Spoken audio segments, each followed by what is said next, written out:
forward that word.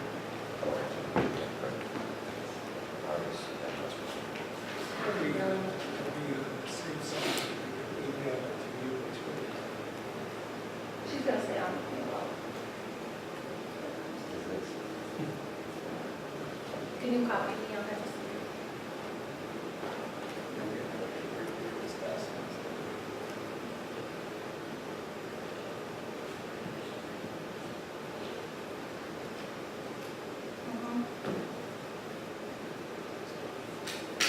Perfect. Okay.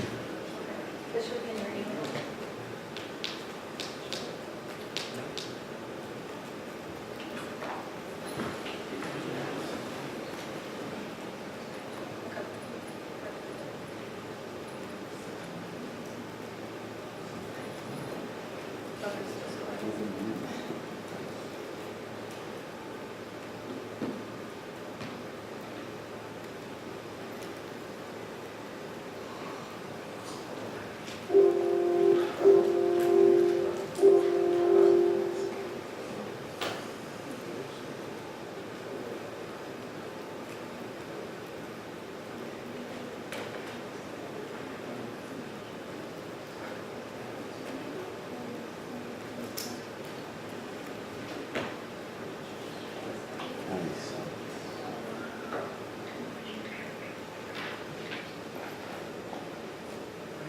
Do you want me to just log in?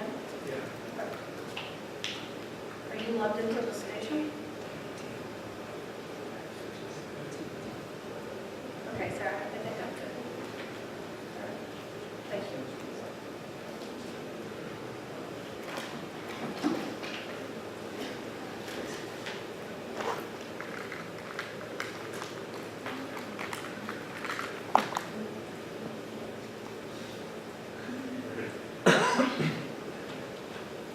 This is super interesting. There's no Chrome on this computer. Is that?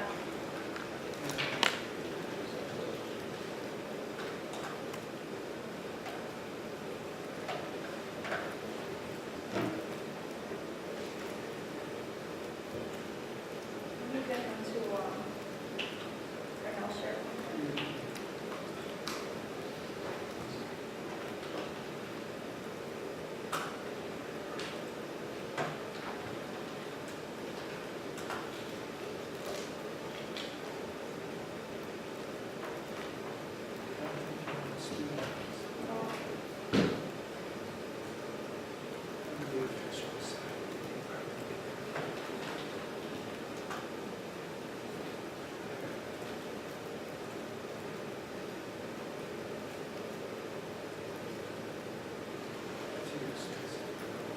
Yeah, they just changed it.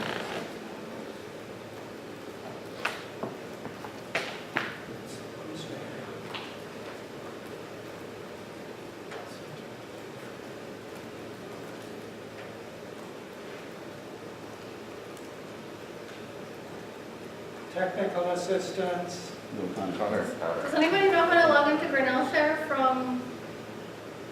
Perfect, from this new website? Is it grinnellshare.edu? Look, they changed it.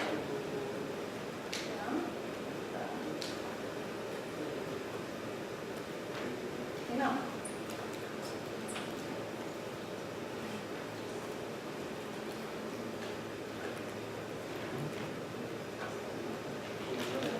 No, not that. There you go.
Image mute?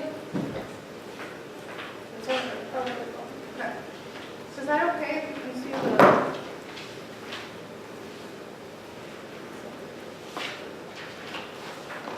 think we're good.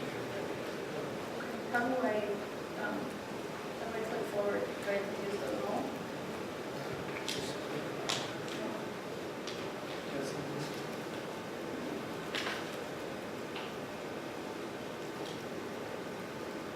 There's some arrows on the screen. Yeah, on the bottom left. Should bring your chair up here. Oh, I see it. Wait, hang on. It goes, comes and goes. I don't see it there. Okay, perfect. I think that's correct. Okay. Can everybody see it like this? Okay, we'll get started then today. And Amelia Lobo is a friend of this program. How many times have you done it? Four-ish? Four-ish? Yeah. Right. Let's welcome her back to this side of the campus once again.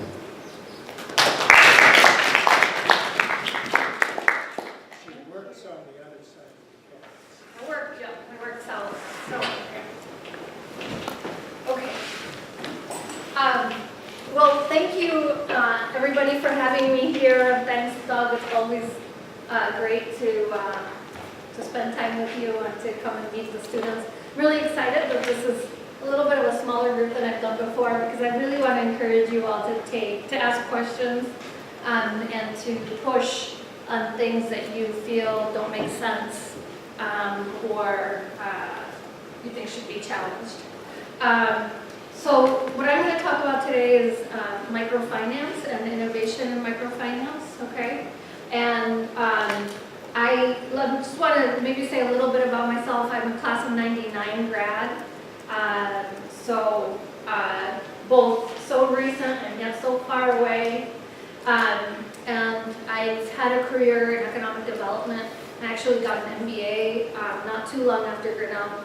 I worked in financial services, and then I worked in nonprofit financial services. So this is actually my first time working for an institution that's not a financial institution, although I still work on the financial side of things because I'm a major gifts officer. So essentially what I do is I visit people, alumni mostly, and try to get them to donate significant amounts of money to the college, okay? So, and if you have any questions about development, I'm also happy to answer them. But before I came to Grinnell, I made my life in microfinance. And how many of you are familiar with microfinance? More or less? Are you familiar with microfinance on an international? No, you're familiar with national microfinance? With U.S. microfinance? Yeah? Do you want to come and help get the class? No, okay. So most of what we think of microfinance is actually international microfinance, okay? But U.S. microfinance has really seen a lot of growth more recently. So microfinance really got started outside the U.S. So do we have anybody here from Bangladesh or that region? No? Is anybody familiar with Muhammad Yunus? Okay, so Muhammad Yunus was a economics professor who had been trained in the United States. And he was from Bangladesh. Went back to Bangladesh to teach economics. And in the course of teaching economics, he realized that very, very small amounts of money could have a very big impact on a very poor person's life.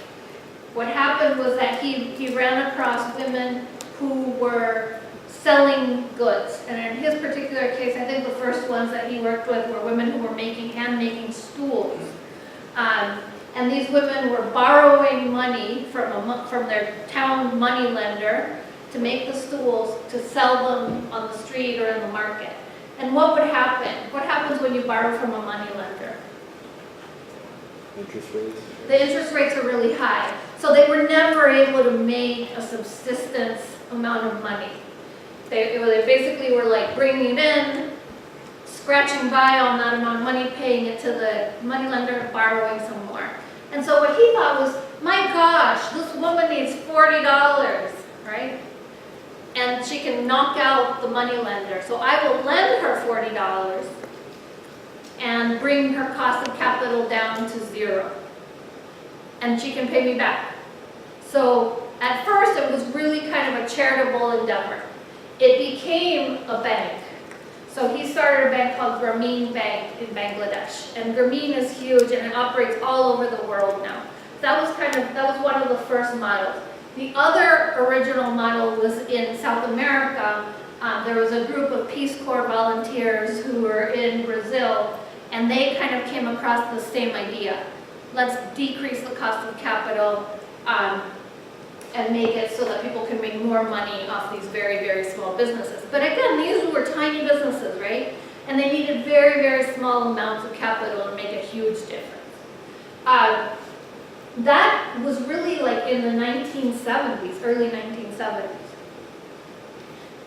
That model was then applied to the US. And so the idea in the US was like, okay, well, why don't we try and see if this model will also work in the United States? Now, the United States is a very different market, right? But actually, the first microloans were made in the United States in 1973. So it's not a new thing. We just kind of tend to think of it as a new thing. Actually, one of the bigger microloan programs that was state-sponsored was run by Bill Clinton in Arkansas when he was the governor there. So that's how the U.S. started with microfinance. Okay. Now, here in the U.S., we have very, very different market conditions, right? So some of those are higher capital needs. You cannot start a business in the United States with $40, right? We have a higher per loan risk because we have to lend a much larger amount. Every loan that we do carries a much higher risk to what we call our portfolio. Our portfolio is the overall group of loans that we're doing, okay? We have a very different regulatory environment. So in a lot of ways, our regulatory environment is much more sophisticated, and that can be both good and bad, right? It's more sophisticated in the sense that we have greater consumer protection laws, for instance. We have much stricter usury laws. Does anybody know what usury is? Okay, usury is is charging a certain amount of interest. Okay, so the price of money is interest, right? In the U.S., interest rates are capped at much more modest levels than in the developing world. What does that mean? That means that it makes it harder for the microfinance organization to bring in money to pay its overhead costs, right? When it can't charge as high interest rates. On the other hand, it's good for the borrower. We also have much higher business regulations. So what comes to mind when I say business regulations? And I am going to pick on people, just FYI. How about you? Yes? About business? What are business regulations? What comes to your mind? I mean, I don't think it's applicable to what you're talking about now, but insider trading. Yes, that is a business regulation, but you're right, it doesn't really apply to us. How about, what if we think of a brick and mortar type business? What kind of regulations do they have? Like labor laws, environmental regulations? Environmental regulations, really good. Okay, so for example, in Des Moines, it's very expensive to start a brand new restaurant because you have to put in what we call a grease trap. And that grease trap can cost $40,000, okay? So that's environmental regulation is a really good example. Construction, any sort of large construction in particular, there's a lot of environmental regulation. Now, do we want to get rid of those? Probably not, kind of depends on where you stand. But businesses just have to deal with that. What other kinds of regulations do we have? Yep. The protection of employee rights. Good, yes, absolutely. So in the US, you have to pay unemployment insurance, You have to pay Social Security, you have to pay, depends on how many employees you have to pay health insurance. You're also subject to non-discrimination. We live in a country that's much more litigious. That means that our legal system is much more functional, right? When you live in a country that's not very litigious, it also means that it just doesn't pay off to sue anybody, right? So yeah, so those are business regulations. The other big one that I would say is health and sanitation regulations. So a lot of our businesses that we work with are food businesses, okay? So how many of you are from a large city? Raise your hand. Okay, what cities are you from? Chicago, yeah. Kansas City. Kansas City, Shanghai. Shanghai, Easy. DC. So these are all cities that have very vibrant street food scenes, right? You can buy just about any kind of food on the street. Depends on where you are, there are more or less regulations and more or less enforcement of food-related regulations, right? So in a place like, let's say Chicago, it is much easier to have a street food business than in Des Moines, Iowa, okay? Much easier.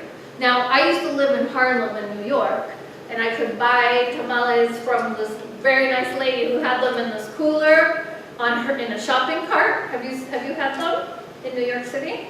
Totally illegal, right? I mean, 100% illegal. But that goes to the lack of enforcement. So in some places there might be high regulation, but less enforcement, right? Here in Des Moines, for example, which is where I live, we have high regulation and high enforcement. So you wouldn't be able to get away with some of those things. And then the other thing is that an organization like Grameen Bank has a really big advantage because it can take deposits, okay? So it can be a bank. When you take deposits, what does that mean for your institution?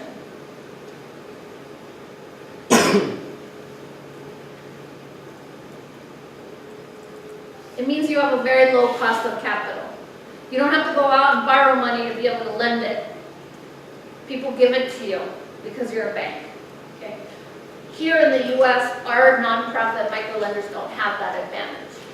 Right? We also have really high employee costs, and this is part of what you were getting at, right? We have higher wages, we have a lot of expenses that are related to having employees. In general, our overhead tends to be very high. So our employees are expensive, our locations are expensive, our regulation is expensive. There's a certain amount of corporate governance that goes into running a nonprofit that it also adds to the expense, okay? Ignore that, please. So let's maybe take a step back. How many are you familiar with nonprofits and how nonprofits work? Yeah, go ahead, tell us. They have to basically file a 501c3 with the IRS. A nonprofit is a corporation, Yeah. right? A nonprofit is a corporation, and that corporation has to be accepted as a not-for-profit corporation by the IRS, which means that it has to have a corporate charter, it has to have a board of directors, and it has to have a 501c3. It has to file taxes every year.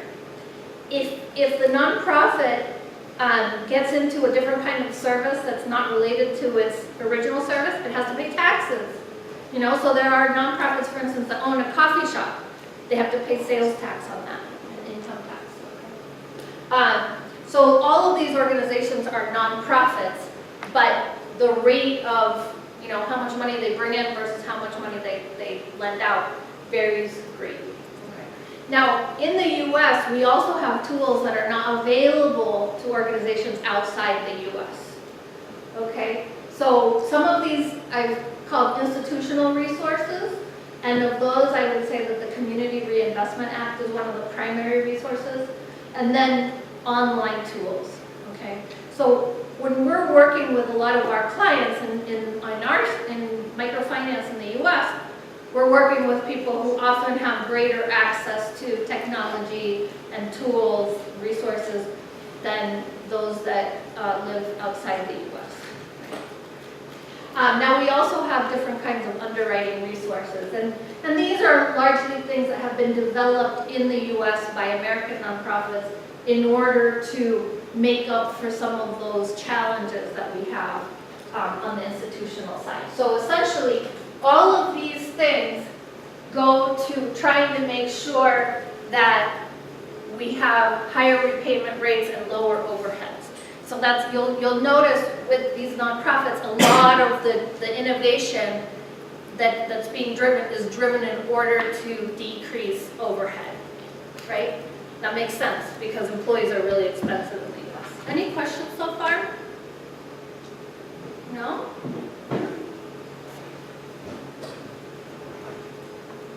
All right, I want to touch on this.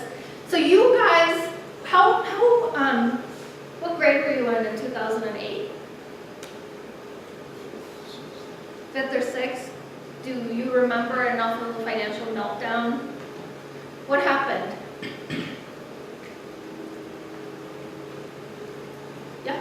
There was a housing bubble with a lot of subprime loans that basically caused a lot of the economy to Collapse. collapse. What's a subprime loan? Basically, it was home loans to people that aren't the most trustworthy category when it comes to repaying their loans, I guess. So the highest risk. Yeah. Yep. Yeah, I just know based off of the movie, but was there something with adjustable rate mortgages? Oh yeah. Yeah. Yes. Okay. Yeah. So this is a really important lesson. So back in 1977, the U.S. passed what we call the Community Reinvestment Act. And basically this was a response to banks taking deposits from lots of different areas, so geographic areas, a lot of those were low to moderate income areas, and then lending the money to guess who? Middle and upper class people. And also, I mean, there was a lot of redlining, so a lot of banks wouldn't lend money in African American neighborhoods, for example, okay? And so the Community Reinvestment Act came up to say, no.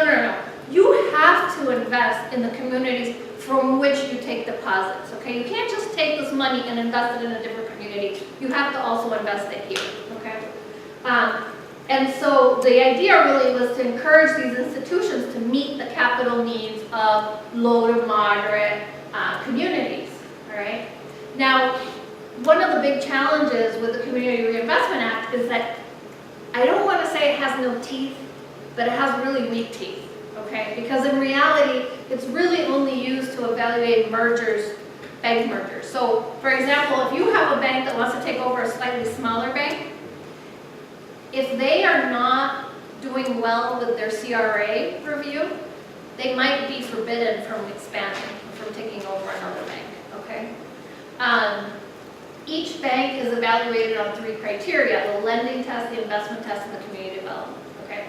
The lending test means, are you lending from whence you are essentially borrowing, right? Because a deposit is a money that the bank owes.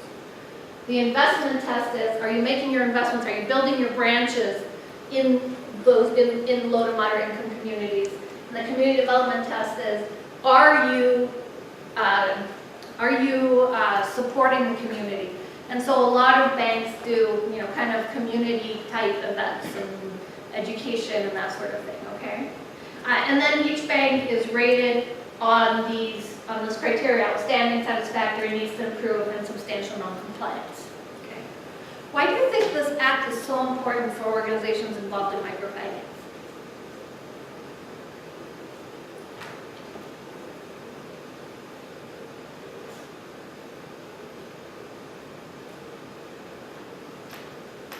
Yeah. I mean, that's the whole goal of microfinance organization, is to kind of bring that into the public. Right, exactly. So if we think of a microfinance organization as being mostly involved in supporting the economic development of low to moderate income communities or specific communities of color or specific geographic areas, Then we can see, okay, what if this bank could say, I'm going to give some of my resources to this microfinance organization so that they can help me meet these requirements.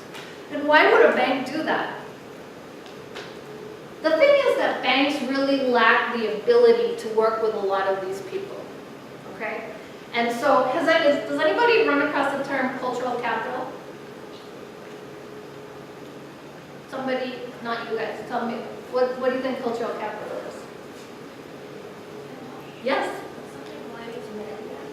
To what? Media, like movies, dramas. Not exactly, but yes, yes. Let me get into that. Yes, you're right, but that's not exactly what I'm thinking. Yeah. I think that people are not only like significantly influenced by their international status, but also like cultural status or situation that. Okay, so cultural capital means the things that I know because of who I am. Okay. So, for example, there are things that somebody knows because they have a lot of family members who've gone to college, that somebody whose family members haven't gone to college maybe didn't learn, right? It has nothing to do with the merits of the person. It's just that they haven't been able to learn those things because they don't have those opportunities, okay? So, for example, a lot of the clients that I work with in microfinance didn't know how to address a potential client. Okay, that's a lack of cultural capital. But I'm going to turn that around, and I'm going to say that the issue is not so much each individual lacking cultural capital, okay?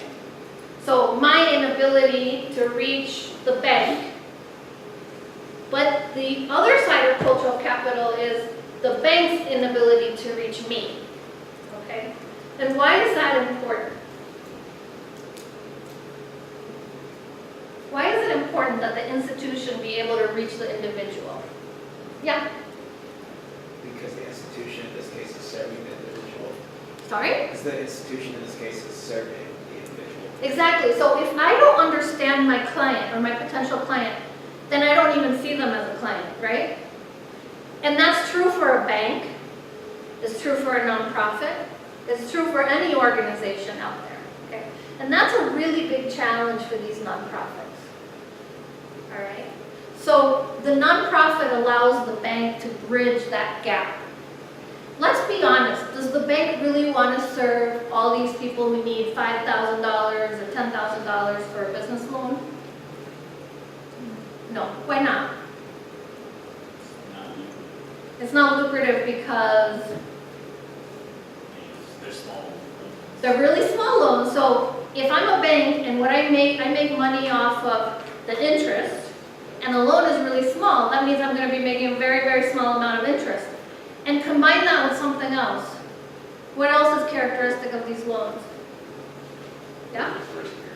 They're riskier. And there's a third issue. Let's think about cultural capital. They require much more work than a bigger loan, okay? So in essence, it's easier to lend somebody $50,000 or $100,000 than it is to lend them $10,000. So it's kind of counterintuitive, right?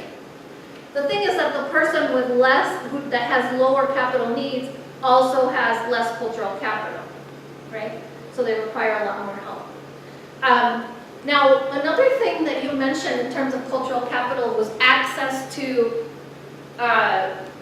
movies and that sort of thing, right? The artifacts of culture, maybe. One of the big challenges for a lot of our microfinance clients is that they come from immigrant backgrounds, okay? And so they sometimes have a hard time connecting to markets that are different. That's also true of African American and Latino owned businesses. They sometimes struggle reaching wider markets. Any questions here on the CRA? Okay, so a bank, the big opportunity for the microfinance organization is that the bank might say, okay, I need to meet my CRA obligation, and in order to do that, I'm going to lend this nonprofit, let's say $500,000 at very low interest. so that they can then lend it out. Or at no interest, okay? So this is the big opportunity, and this is how most of these nonprofits are actually funded. Okay? So we have a couple revenue streams. We have interest from the loans, and then we have donations. Okay? Now, the reason why I brought up the 2008 bubble is that, first of all, subprime. You mentioned a little bit of what it was to be subprime. Subprime is not a product, a lending product. Subprime is a person, okay? So a person is a subprime risk. That means that they're not prime, they're riskier, all right? It's riskier to lend to this individual than this individual, right? A lot of loans were made to people with poor credit because the banks were able to securitize the loans. Okay, so basically what happened is that the bank would say, okay, I've got like, let's say all of you wanted to borrow money to buy a house, okay? The bank said, okay, those folks over there, those are prime, so I'm just using this example, right? Right here, everybody's prime, by the way, right now. Over there, we've got our prime borrowers. I definitely want to lend money to those guys. So they get standard loans, 30-year fixed mortgages. Over here, I have my subprime borrowers. Those are people who might have a hard time documenting their income, might have damaged credit. So these are the people I'm going to make these variable rate mortgages for, etc. And some of these were real doozies, okay? But what happened was that they said, but you know what? I don't have to carry that risk on my books because I'm going to securitize those loans. So basically, I'm going to put them on a portfolio. I'm going to sell them on the market, okay? And they're going to be backed by a security. Now, I'm sorry, the security is backed by the mortgage, right?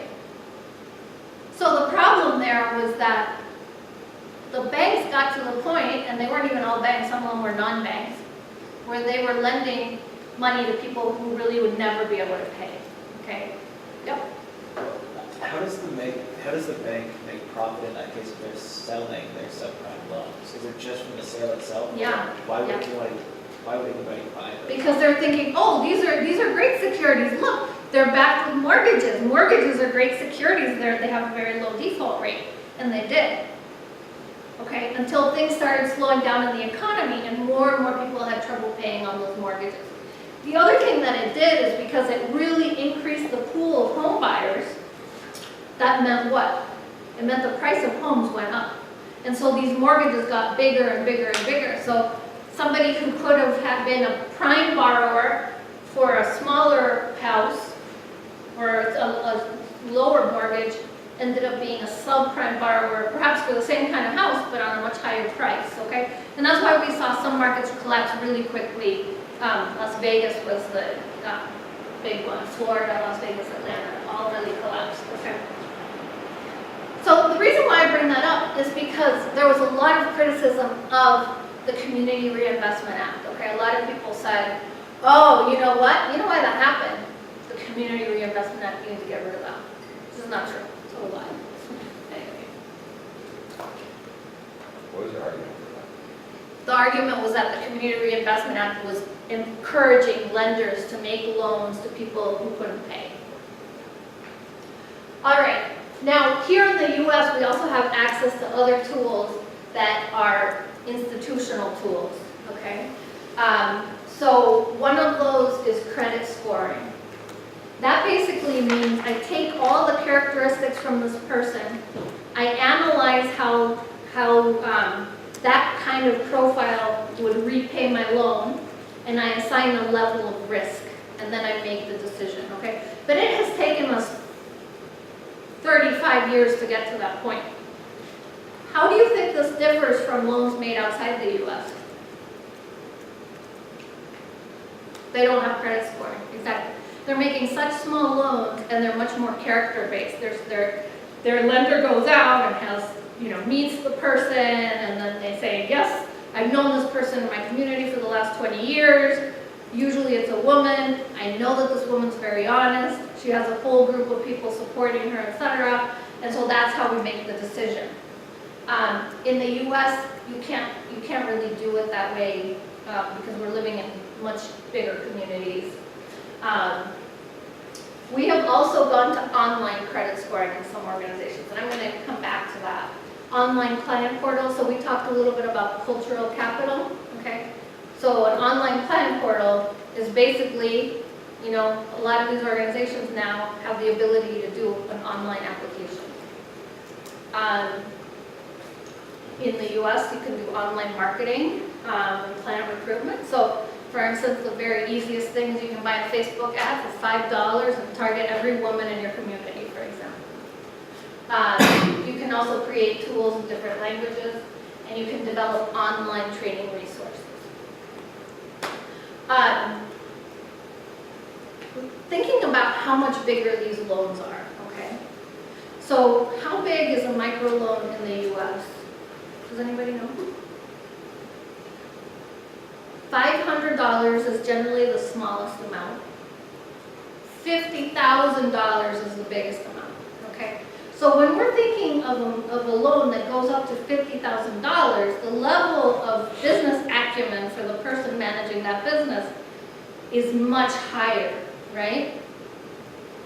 You need a lot more business acumen to set up a bakery on Main Street and pay rent and pay your employees and do your permits and market and, you know, all those things than you do if you have a cart that you're selling tamales out here, you know, on the street, right? So a lot of these organizations really focus on more business education than they did when they made smaller loans. Okay, so there are a lot of training resources that are now available online. But I should say that this is still largely a in-person business. Okay, so we talked about how expensive it is to run these programs because they require a ton of staff.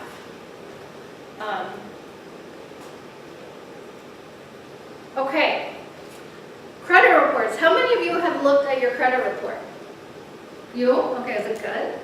What's on it? Student loans. What's that? Student loans? Credit card.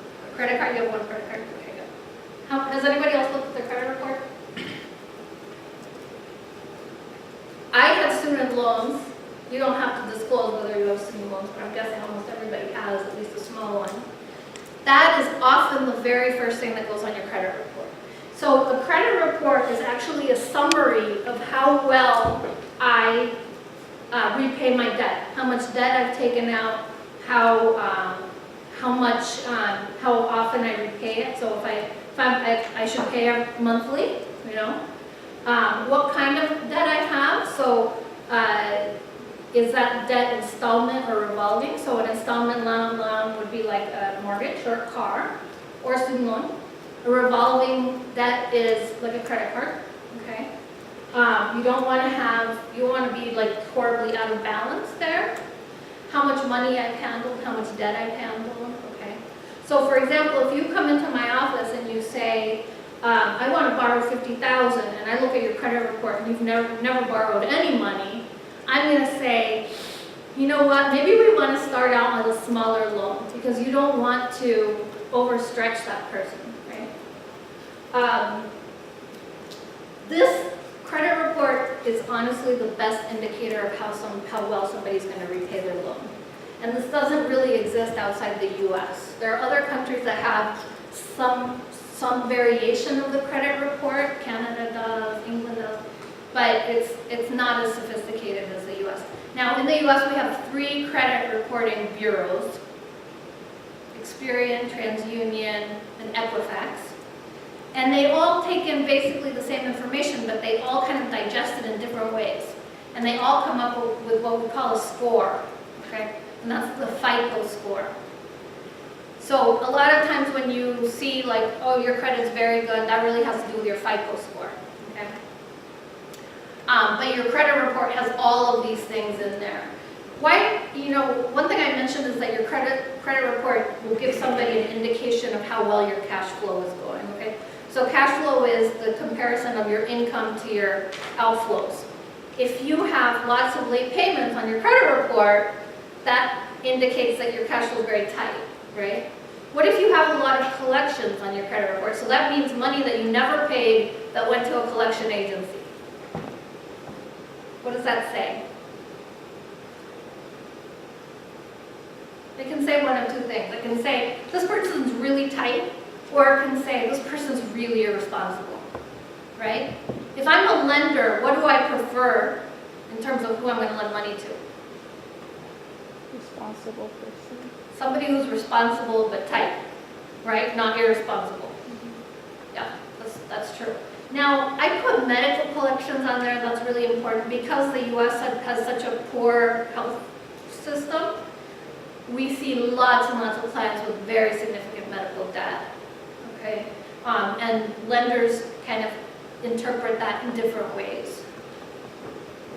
Okay, so we have the credit report. If you have never looked at your credit report, I think every time I come to this class, I always encourage everybody, look at your credit report. You can go to a website called creditkarma.com and look at it for free, and it'll actually monitor it for free, okay? Does anybody have a name similar to somebody else in their family? No? And there are no Latin Americans in here? No? Yes? Yes? I took my dad at Johnson.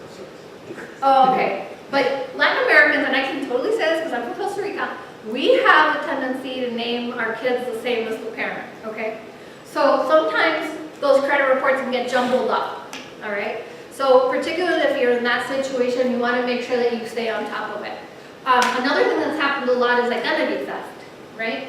And it has happened where parents have stolen their kids' identity. So that's another thing that will show up on a credit report. And so you don't want to be afraid. Yeah? Doesn't checking your credit score make it go down? If you are shopping around for credit and you have tons of what we call inquiries, an inquiry is when you ask for a loan, it will drop it down. But you have to have so many of them. Okay? If you check it on Credit Karma or something like that, it does not affect your credit.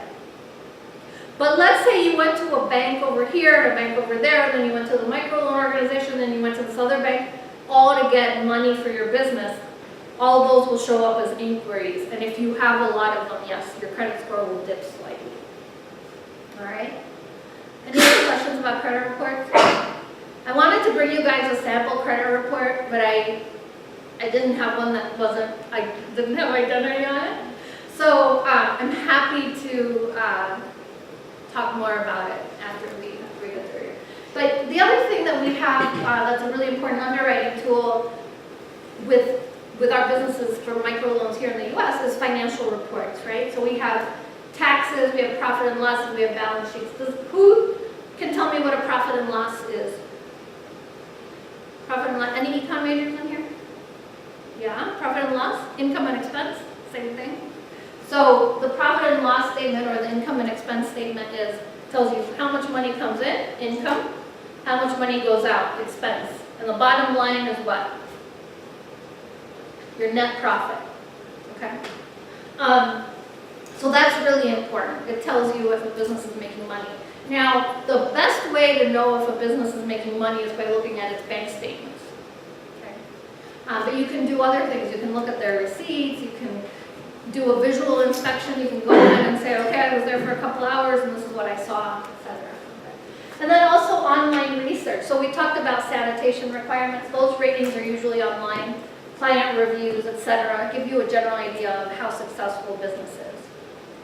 And then finally, we also have collateral for these businesses. So the bigger the loan that you're going to do, the more you want to secure that loan, and usually you secure it through collateral. So what is collateral? Yeah? So you back your loan up with like a personal object, usually like a house or car. Yeah. So the collateral for a mortgage is the house. The collateral for a car loan is the car. What's the collateral on a student loan? Nothing. They're unsecured. Okay.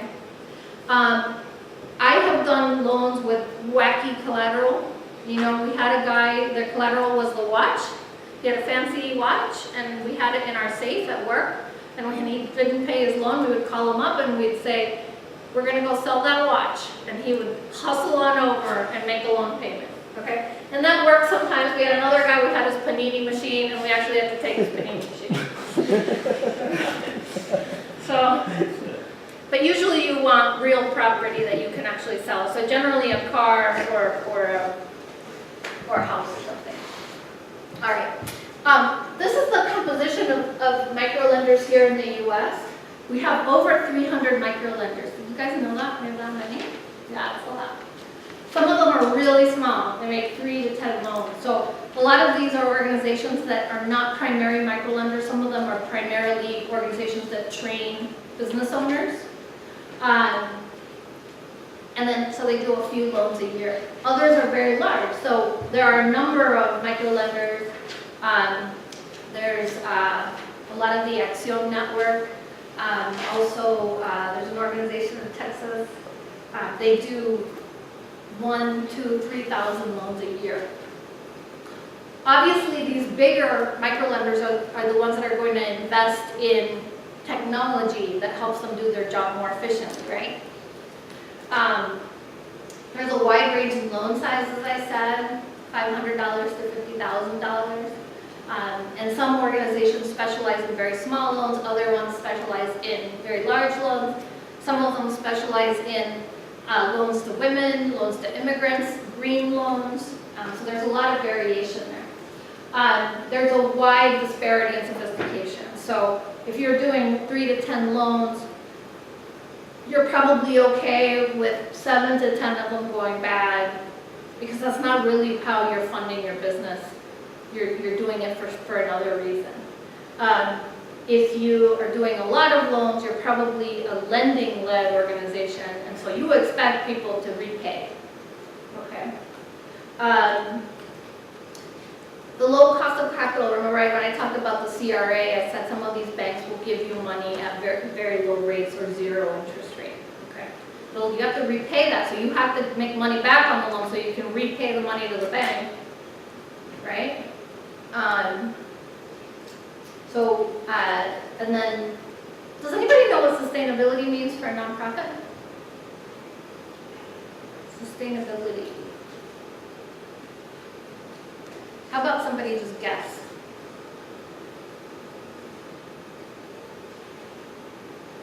Yep. It just means being able to continue to run. Yeah, being able to continue their operations. So the business that is most sustainable takes in more money than it spends, right? So that would be a sustainability of over 100%. A business with very low sustainability means that they have to raise money, a lot of money, to keep going because they're not making a lot of money on interest or fees. Okay. Back in the I'd say mid-2000s, a lot of these organizations really made a commitment to becoming 100% sustainable. So in other words, to say, okay, we're going to cover all of our expenses off our interest and fees. What do you think happened?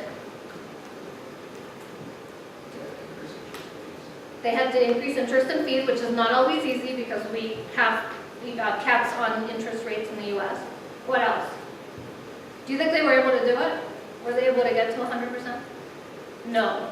But it did lead to a lot of innovation in terms of the tools being used in order to decrease basically the human capital side, right?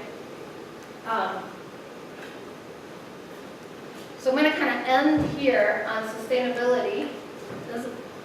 Does this look like a seesaw that anybody used when they were growing up? No.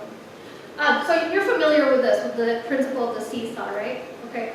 So in order for me to have high sustainability, that means I have to have high repayment, right? But if my mission is to serve borrowers who have higher risk, those borrowers have lower repayment, right?